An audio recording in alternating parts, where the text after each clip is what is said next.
Episode 11. Welcome to the Fatherhood Fitness Finance Podcast, your training resource for being a happy, healthy, and wealthy dad. Hey guys, this is Seth. I'm real excited about our interview today. We have Benjamin Watson, NFL tight end. He's a real great guy. If you check him out on social media like Instagram, he's Benjamin S. Watson, and he's got, he's posting things about his family, about his wife, and talking about, fatherhood topics. And, one of his recent posts was talking about how being present, was one of the best ways to show that you're invested in your family. And you really don't see a ton of that kind of concentration on family and fatherhood in pro sports. I love the NFL. I don't want to single out the NFL because I think it's with everyone. Usually what you'll see is an episode of MTV Cribs, if that show even still exists, right? and athletes just showing off their houses and their cars and whatever else. But the thing I like about Benjamin is he's getting it done on the field, but he's going off the field and he's talking about stuff that's really important. And more recently, Benjamin released a book called the Dads Playbook, and it's basically kind of your how-to guide and your information guide for when you're new to the ball game. And so I actually read this book and really enjoyed it myself, even though I've got 3 kids. Well, hold on. I've got 2 kids, and I'll have 3 in 4 weeks, so I jumped the gun on that. So I've got 2.75 kids right now. But I read the book and I really enjoyed it. I thought it was more like what a book would be like if I wrote a book to myself, kind of the real version and like real talk, not the doctor or educational version of it. I thought it kind of gave you the important like hard facts, but also some good soft facts too. Like, what does our wife need in this time that she's going through, and like what's important to her. And it has a cool chapter on actually vocabulary. On this sounds crazy. He goes through and talks about some of the key terms, which is perfect for someone like me. I just want to know, kind of what are the key terms that I'm going to hear, and I don't really want to learn more technical than that. Just what I need to know to get the job done. So, all right, guys, let's jump into this interview with Benjamin. Hey, how you doing, sir? Benjamin, man, it's great to hear from you. You too. Man, I really enjoyed your book, The New Dad's Playbook. I read it, and even my wife read it, which I thought, and she said she liked it, and I thought that was a little weird. But is that something you? Because my wife had a lot of input, so she probably resonated with her. Oh yeah. And I even asked her. I finished reading the book, and she read it, for the next day, and I said, why'd you finish reading it? I didn't know what she was up to, but she said she really enjoyed it, which I thought was, pretty interesting because she's pregnant with her 3rd kid. Oh wow! And and she even enjoyed it and said she got a lot out of it. And I know I did. One thing I wanted to touch on is just kind of how did this journey for you start? Like, what maybe convinced you to write the book, and did it take you a long time to write the book or a short time? Mm-hmm. Well, it was my wife. It was her suggestion about 5 years ago or so. She said I should write a handbook for dads when it came to pregnancy. Yeah. And, over the last few years, it just took some time to get it organized and to get a publisher and stuff like that. And so, once all that happened, really the actual process, probably takes about a year or so, but she had a huge part of it. I mean, I remember sitting there in the bed and asking her, what else, what should I put in there? She's like, make sure you talk about this, make sure you talk about this, make sure you talk about this. Yeah. And so, being that she's gone through 5 pregnancies and seeing me go through it, and there's certain things that, she wants other men to know as they support their women through this process, she had a lot to talk about. Yeah, that's neat. And one thing you mentioned in the book that, I don't really think about a lot, because I was raised with a good dad and a good mom, is some guys out there just don't have that good example of what it looks like. Like you point out, you've seen that in the locker room as well. You get guys asking questions, so that's a great resource, for them as well to kind of help set the example. Of course. And I always say, it doesn't matter.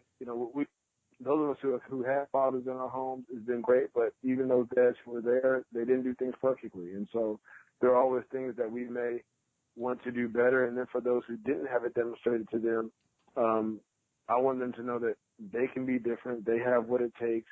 They can be the dads that they envision and the dads that they wanted that they didn't have when they were growing up. And I had this same exact conversation with a guy about a week ago. He found out about the book. One of my teammates told me he was going to get one because his girlfriend was pregnant. Yeah. and then it's come back to me, after he reads each chapter, like give me a report on what he learned. Oh man, that's pretty cool. Yeah, and even for me, I'm on kid number 3, but I enjoyed reading it. It almost helped me refocus and remind myself that, like, hey, even though it feels like business as usual because it's like number 3 and all this is that it's still tough on my wife and she still needs support and it's not easy no matter how many times we do it. Exactly. So I love that you have a big family, and go ahead and I'll congratulate you on that, man, because it looks like you got a great, beautiful family. And I'm curious, so I'm going on number 3 here. Is there anything new you learned maybe from going from kid number 4 and 5 as your family grew? Was there any kind of new dad or life lessons you learned there? Well, I think obviously there are different dynamics. So when a new baby comes, there's that adjustment period, and you want the children that have been there to understand that this new baby coming in is not going to take anything from them, that, mommy and daddy have enough love and care for everyone. And not too long ago, it was one of my daughters had a birthday, and the other one came up to me and asked me, do I love them more when it's their birthday? And essentially what she was saying was that while we're celebrating the one child, are you forgetting about us? Yeah. And about her specifically. And so, that's something that you learn to navigate as you get further along with kids. And it's also a great opportunity to reinforce to them that your love for them is unconditional and that it's not affected by someone else celebrating a birthday. But you can see the insecurity that sometimes arises there, because of that. And so, as my kids get older, every day is different. Every day is a new challenge.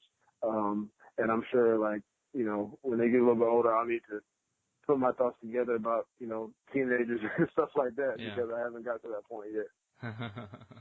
Yeah. You've got five kids, which is not so common anymore. Do you have any thoughts on why that's not very common? Like, I like big families. I came from a family of 4. Like, I think we're going to have a big family. And do you have any thoughts on why big families aren't as popular anymore? Well, I do think that there's I think it's twofold probably. I would say that obviously the age that we're in when it comes to technology, when it comes to not as many families obviously living in the agricultural lifestyle, things like that, Right. The necessity or the tradition of having children to work the land, stuff like that. There's that component there, just the way that our lives are going. But I think the bigger component is how we view children. Mm-hmm. If you listen to people talk, and you watch television, and you have more than 3 kids, people's idea of children has changed from what it should be as far as them being a blessing to them being a burden. Right. And that's been a cultural shift. And so that's why when you have 5 children, people say things that are quite insensitive, like, do you know how that happens? Or are you done? Yeah. Or they see my wife and me out and they say, are they all yours? Yeah. Stuff like that. Because we bought into this lie that children are a burden, and that's because we've become increasingly more selfish collectively as a culture, and we want to have our own time to us all the time, and we don't see any kid as a blessing until I think we get old and we want somebody to take care of us. Then we wish we had more kids. So I think there's 2 things. There's culture shift. There's also, quite an emphasis on finances. Mm-hmm. And how much is it going to take, to have a kid? Obviously everybody's in a different place financially. But finances has never been, what prevented someone from having or raising a kid successfully. My parents had 6 of us, and my father didn't make very much. But we were always provided for as far as our necessities, and God provided the rest.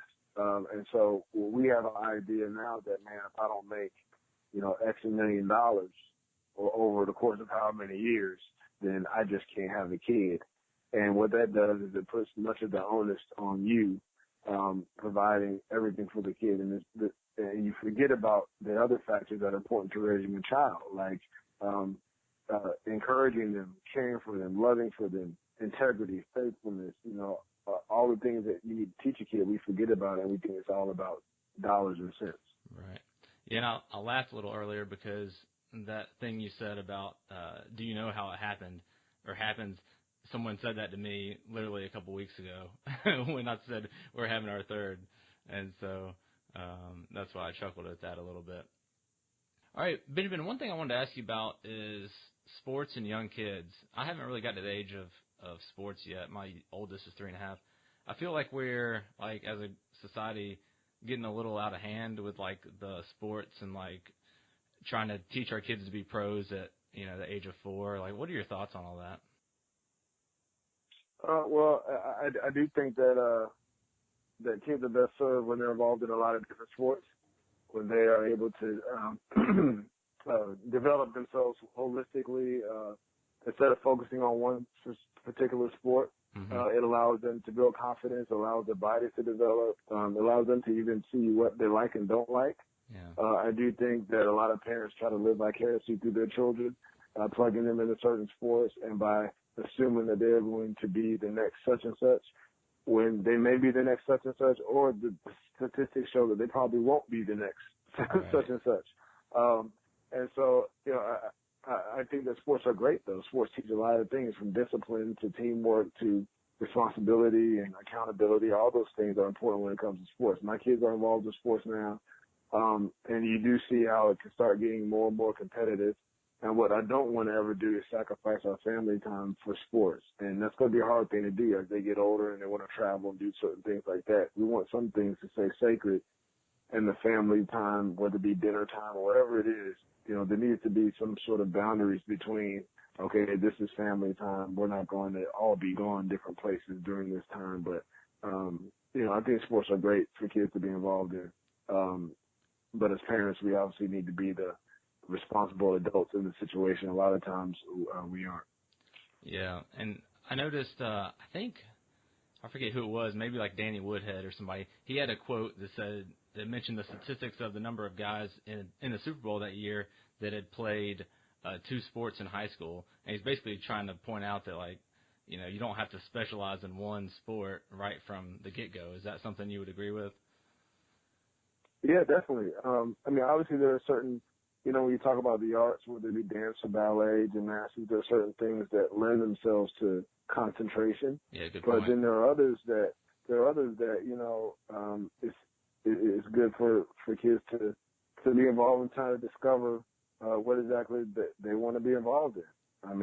As a parent, you could love for your kid to play tennis, but the kid could just hate it. Yeah. So why make them keep on doing it if they gravitate towards soccer? Right. Well, Benjamin, I want to be respectful of your time, and I think we're about out. So I just want to thank you for your time today, man, and good luck with your book. All right, man. Appreciate it. It's nbsp.com is the website. Okay, sounds great, Benjamin. But they can get it on any platform, Amazon, Barnes and Noble, whatever it is. Okay, that's perfect. All right. Thanks, Benjamin. All right, guys, that is a wrap. I hope you enjoyed hearing from Benjamin this week. The website is newdadsplaybook.com that you want to go to. Also, I'll put a link to his book on our website as well, fatherhoodfitnessfinance.com. All right, guys, thanks, and we'll see you next time. Bye. Thanks for listening to the Fatherhood Fitness Finance Podcast. You can find us at fatherhoodfitnessfinance.com.